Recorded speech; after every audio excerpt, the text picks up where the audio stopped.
Welcome, ladies and gentlemen, to the continuation of the 1990 United States Hot Rod Association Camel, Mud Racing, and Monster Truck National Championship Series. I'm Brett Kepner, and along with 25-year motorsports broadcasting veteran Jerry Devine, we'll be covering the action this time around from Anahime Stadium in Anaheim, California, where the biggest and best of the U.S. Hot Rod Association World Championship Tour of the Bass for this incredible event. And, Jerry, as far as monster truck racing goes, we've got one of the best fields ever. Oh, you better believe it. Thousands of people are pouring into Anaheim Stadium, and it's under beautiful weather. It's going to be great weather for the best of competition. And in monster trucks, we've got them for you this afternoon. Bigfoot, of course, will be here, and he'll be taking on all of the challengers like Taurus and Barefoot. They're all here, and they're all going after the big money and the Camel Monster Series points. Well, that's for sure, Jerry. And in mud racing, we've got the absolute best in the business here as well. We've got defending champion Ron Kirby of the incredible Pit Boss Jeep CJ, and one of the top female drivers in this super modified mud racing sport, Wendy Tarman, in the incredible supercharged Californian. Indeed, we're going to start things off with something we don't get a chance to see very often, the incredible unlimited mud racing division, when we return. Stay with us. Back to the Camel Mud and Monster Series, brought to you in part by Kicker high-performance auto speakers by Stillwater Design. Brett? I'll tell you, we're getting ready to kick things off here with the unlimited mud racing division, something we don't get a chance to see in U.S. Hot Rod Association racing much anymore. It's pretty much of an invitational. But one thing about the western seaboard of the United States, it has some of the best of these types of machines in the country here. All right, coming up, it's going to be the Mud Puck, driven by Ed Gerber. Ed is from Bakersfield, California. He'll be going against the Troublemaker, driven by Larry Harrison of Clipper Mills, California. I'll tell you, fans of the ESPN coverage of U.S. Hot Rod Association mud racing will remember Larry Harrison's 64 Ford Galaxy with a supercharged 427 Ford. It is one of the slickest unlimited mud racing vehicles in the country.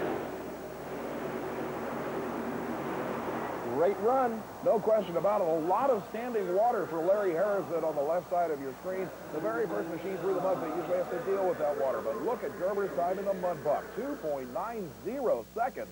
Well, as you can see, Harrison did have a little bit of a slower time at 3.13 seconds. Now remember, this is in 100 feet of mud. The national lamp time record for this class stands at 2.37 seconds. All right, next pair coming up. It's going to be Danny's Toy, driven by Kenny Goodman. And he is going to be facing the local mudder, driven by Miguel Guzman. Guzman's machine, a supercharged thing, a funny car that Daddy's Toy for a lightweight Chevy. Great race. Look at the finish line effort by the Daddy's Toy machine, completely sideways. Guzman can't stop. He's almost down by the crush guards, Jeff. Blasting through the mud pit. Great time. No question, these guys are putting down some power. Look at the Daddy's Toy effort. Off the starting line, you can see the machine definitely hooking up, but watch this hard right-hand turn right there at the finish line into the berm. 3.23 seconds for the lightweight Chevy. Look at the body panels on this thing. Wild, wild ride. Well, the next pair of machines is the plain old Chevy. He just calls it a plain old Chevy. Driven by Fred Stout of Santa Maria, California. He'll be going against the Titanic Revenge, driven by Jim Winnick of Tucson, Arizona. Well, Fred Stout, the Californian, the plain old Chevy, like you said, calling it as he sees it, is definitely a strong one. Wow! But amazingly, the Arizonian drives around on the other end. That was an upset and a half, Sheriff. Great run for these mud bog racers. Look at him. I tell you, he's taking a ride. Look at that man in the cockpit. He is working for a living. Definitely Stout, the plain old Chevy, at 3.24 seconds, will right now qualify for those 4 quickest machines that will go into the championship dash. But here was the man that really impressed. Look at this thing. 6,000-pound vehicle lifted the front wheels off the line straight as an arrow. 2.51 seconds. Unbelievable run. Putting the power down. All right, coming up next, it's going to be Bill Oliver with the unnamed and untamed. And look where he's sitting, right where the engine would be. An unbelievable vehicle, a 1941 Willys military vehicle, a rear-engine, supercharged Chevrolet. Driver, like you pointed out, Jerry, literally up against the front frame rails. He'll be up against the breathless Chevrolet. Christmas tree countdown goes to green. Whoa, and look at the unnamed untamed Bill Oliver. I'll tell you, those were 2 wild rides. Definitely Oliver had a phenomenal run in the rear-engine Willys, but then the breathless entry was all over the track. Look at this thing. All 4 wheels off the ground on the launch.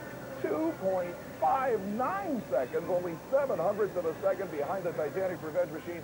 Excellent run. The breathless entry in the meantime looked pretty strong off the starting line, but he also makes a hard move down at the finish line right there. 3.09 seconds will not get him in the quick four qualifiers at this point. He kissed the wall, and that lost him a little bit of time. Yeah, we have a very high berm down at the finish line, and that's going to affect these guys. All right, here's the Mustang, Jim Guerra. He's from Lompoc, California. Tell you, people will remember this machine from a year ago here at Anaheim. He's up against Dave Izell in the empty pockets, relatively new Chevy step-side truck. That Ford-powered 69 Mach 1 can run with the best of them. Next pair eases up to the starting line. See the ground crew connecting the kill switch to the machines that will automatically shut the engine down at the finish line as per USHRA Association safety rules. They're ready.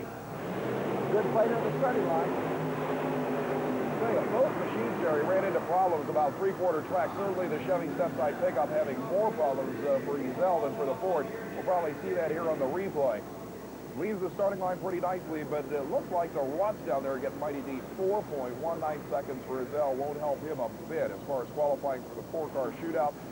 The other lane, though, Darrah's Mustang also had basically the same problem. He leaves the starting line, trying to correct to get around those ruts, but they almost sucked him right back in. The elapsed time, 3.06 seconds for the Ford Mach 1. That also will not get him into the Final Four. Those ruts are getting a little deep over in both of these lanes. All right, coming up next, it's going to be the Gold Bricker. Driven by Paul Trafici. Las Vegas driver will be taking on Larry Harrison. We saw him earlier with his Ford Galaxy. This is his number 2 vehicle, the Wild Thing truck. Supercharged Ford leads the line first in the far lane and annihilates Harrison's Chevy, which apparently broke about three-quarter tracker. At least Harrison got out of it.